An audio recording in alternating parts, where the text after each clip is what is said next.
Hi everyone, and welcome to your weekly Pick-a-Card Tarot readings for the week of May 6th. If we haven't met, my name is Sydney, I'm the tarot guy next door, and I use my cult knowledge and intuition to help guide you towards life you want. If you have a situation you want me to take a look at, you'll find information on how to get a private reading below. I also do a live stream on TikTok on Friday mornings at 8 a.m. It's a good time. I'll be doing 5-card open readings, and here are the decks that I have for you. We have the Dark Mansion Tarot with Citron, the Borderless Rider-Waite-Smith with White Crystal, and the Symbolic Tarot of Worth with Dongling Jade. We also have 4 different oracle cards to choose from 4 different decks. So go ahead and pick which tarot deck and which oracle card resonate with you the most. It's totally fine if you're drawn to more than one. And as always, you can pause this video if you need more time. As always with collective readings, take what resonates with you and leave aside what doesn't. If you want to jump straight to your reading, you'll find timestamps below. And with that, let's go right to the readings. Alright, group 1, let's see what we have for you for this week. As usual, placement won't really be a challenge, it's more orientation. Oh, and I'm going to name all the cards as I flip them over. So this is the 8 of Wands, okay. The Moon. What is this? The Queen of Coins reversed. This is the Magician, awesome. And in the middle, we have the King of Swords reversed, very interesting. And the Ace of Swords at the bottom of the deck. I actually really like this energy, and I haven't even dissected it yet. Okay, based off of this should be pretty much perfect for you. Nice. All right, I'll see you right now. Group 1, what I love about this reading is that not only have I recently gone through something similar, but while thinking of how I was going to tell you this, I kind of made an improvement off of it, like while this video was paused. So I guess thank you for that. The message of this spread is to, when things are happening really fast and you're not too sure what the path ahead is or where the next steps are, or I'm nodding more to the traditional moon card. Like I haven't really looked at the symbolism on this particular card. All I see is a giant white circle in the middle of a black space.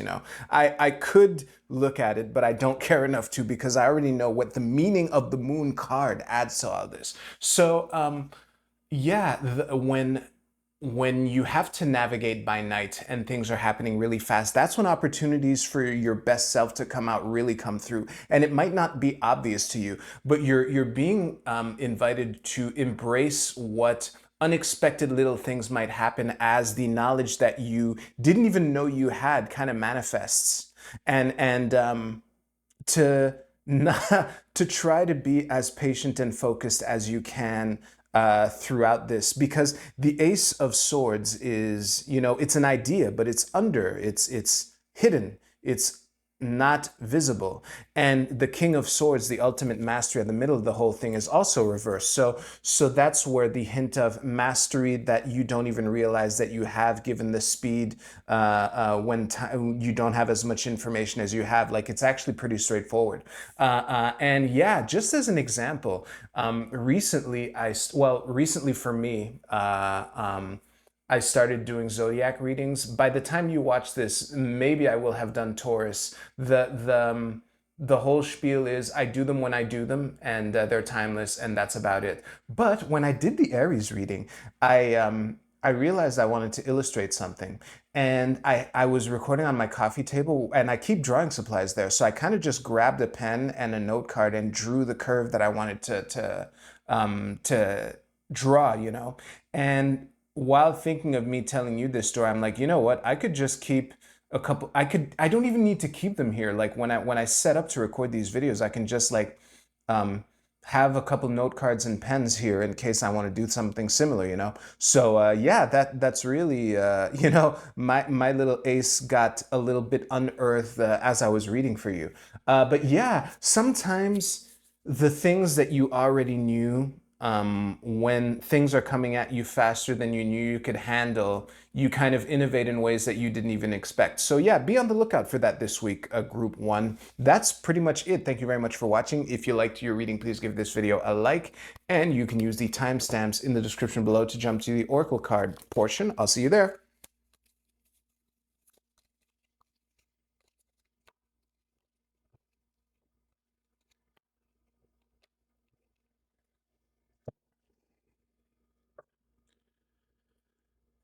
All right, group two. Let's see what we have for you. It's funny for what I consider to be my main deck. I really don't use this deck really often, but hey, here we are. Let's see. Oh wow. Okay. Let's see what we can dissect from this. Obviously, these are all like lone individuals, so there's a higher than random chance of this being about some kind of interpersonal dynamic. Actually, the Hierophant was just fine. It's just the Queen of Wands who's a little low. That should be better for you. All right, I'll see you right now, group two. This is a really interesting reading, group two. So, as far as number of people goes, I would say that this dynamic involves a maximum of 5 people, maybe 6, but this isn't the reading proper, and at minimum 2 people. I don't think that all 4 of these cards are different aspects of you. I suspect that this is one person and this is another person. Like if we were to cut the fat and reduce this to as few people as possible. This is a collective reading. That's why I wanted to specify that. Now, as far as the vibe itself is concerned, this is a vibe of a rejection of tradition going awry or awry. Oh shit, give me a second. Sorry, I have a voice controlled assistant that I won't name, and it was it was bugging me. So this machine pronounces it awry. Anyway, a rejection of tradition gone awry, and the seasoned veterans keeping the young blood in check, or at least an invitation to do that. And I also find it interesting that there's absolutely no water in this reading. So this is a cold, calculated, emotionless week, or at least a week to be, to let the emotions. Sometimes the absence of water, I see that as a warning, but for this week, I'm seeing that as advice. And yeah. Oh, I find it interesting also that we have all 4 ranks: Page, Knight, Queen, King, and the Queen is other.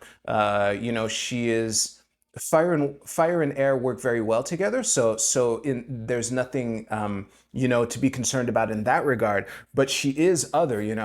This all of this might be helpful for you to help dissect who this reading is about. But I actually summed it up well.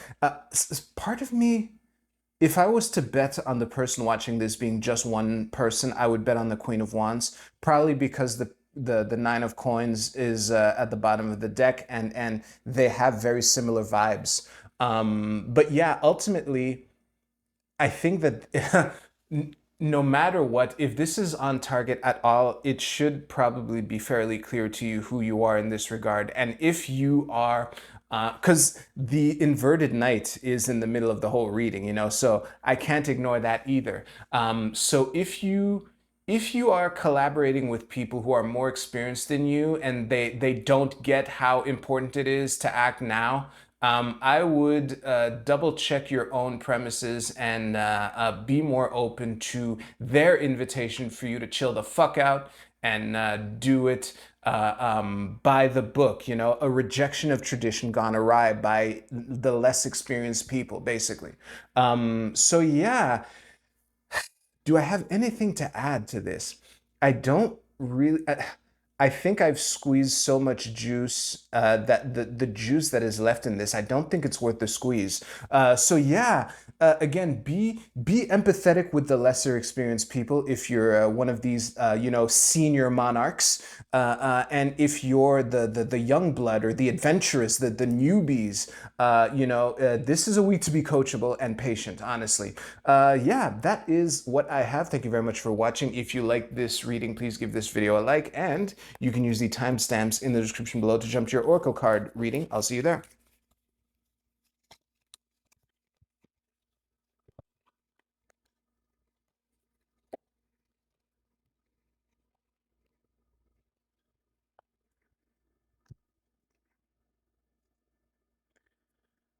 All right, group 3, let's see what we have for you.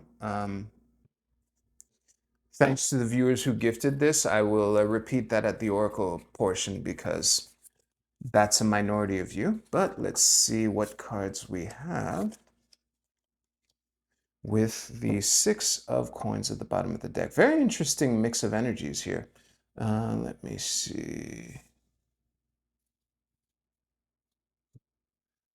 That, ooh, yeah, I just need to compress it a little more and everything should be good. Awesome, much better. All right, I'll see you right now.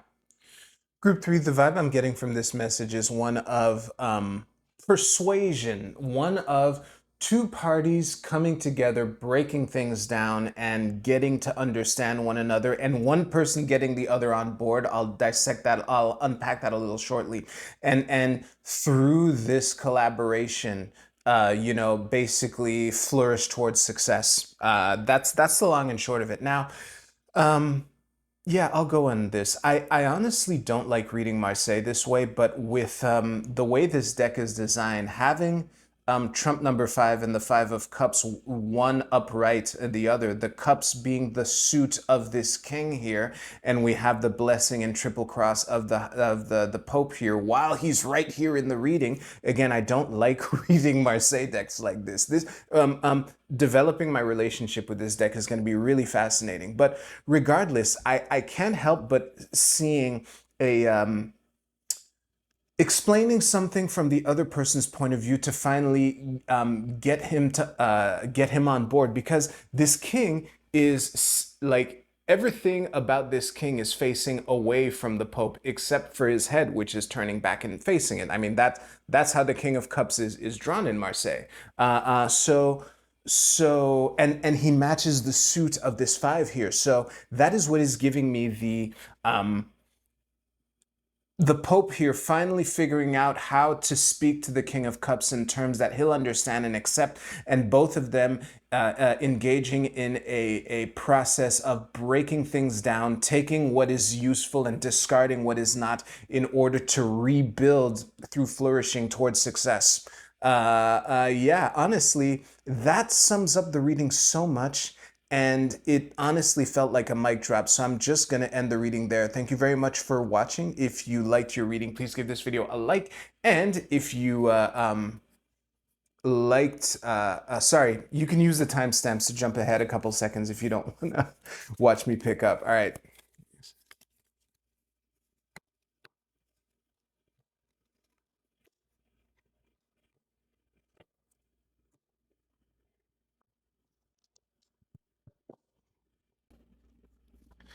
All right, before we get to the Oracle card, I just wanted to, because I didn't expect the people who did this to pick that deck, but the Tower of Symbolic Worth was gifted to me. So thank you very much to the viewers who did. And let's do it. Oh, let's just refocus. All right, Group A, your card, your archetype is the Angel. Look at that. Amazing. All right, the light attribute is helping those in need with no expectation of return. What the fuck is a dark attribute? Acting innocent or angelic to mislead others, falsely claiming to be in touch with angelic guidance. Okay, the last part, falsely being in touch, falsely claiming to be in touch with angels, we can obviously ignore that part. But the acting naive, the strategy of pretending you don't know how to do something so that the other person does it for you. Some of you might have needed this warning, but the vibe of this card, or it's an invitation to be of service to others and not expect anything in return, to tap into the light attribute, even if, whether or not you needed the warnings of the shadow attribute, to really tap into that light attribute, to come with a, service without expectation of return. Yeah. Group B, your card is debilitated, discomfort. Very interesting. I think that the comfort zone is when you die, where you die. I haven't said that in years. It's one of those. It's a playoff of one of those cliches where you have to step outside of your comfort zone and things like that. Given the readings, all 3 readings, honestly, I am seeing potential for discomfort for all of you. For all 3 readings, I mean. And what I would say, no matter which tarot reading I gave you, would be,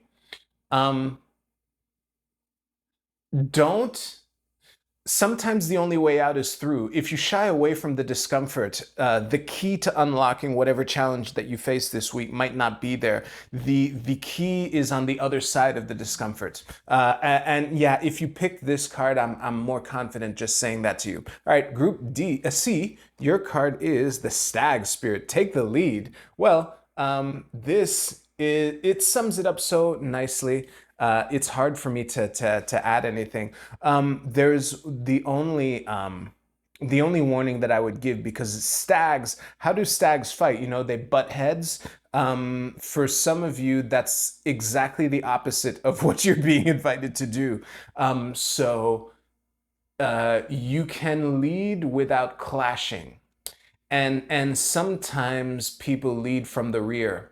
And sometimes people need to lie to themselves and tell themselves that they're leading when they're really following. Wink, wink. I don't even know who I was being passive aggressive and cheeky to just now, but it felt really funny and entertaining to say. But regardless, take the charge. Don't be afraid to be your awesome self. But, you know, it's not about butting heads. It's about figuring out, it's me and you versus the problem, basically. Group D, your card is Knum with resourcefulness. Well, this is a nice card. I guess this is your an invitation to figure out creative ways to work with the things that you have. That's kind of the heart of resourcefulness. It's like, okay, this is the problem that I have. These are the resources that I have. Kind of like in the movie Apollo 13, I didn't watch it, or the movie Apollo 13, you know, where the characters who are playing astronauts who are caught in space and the other actors playing scientists on Earth, you know, that fictional movie. But they, you know, they replicated all the stuff that they had in the ship, and down on Earth they were saying, okay, this is all we have. How do we fix whatever problem that they have, you know, while you're in Houston? So try to tap into that spirit, basically. Yeah, I think that sums up everything. Thank you very much for watching. If you like this video, please give this video a like. Thank you very much for watching. You have yourselves a great new moon in Taurus. I'll see you soon.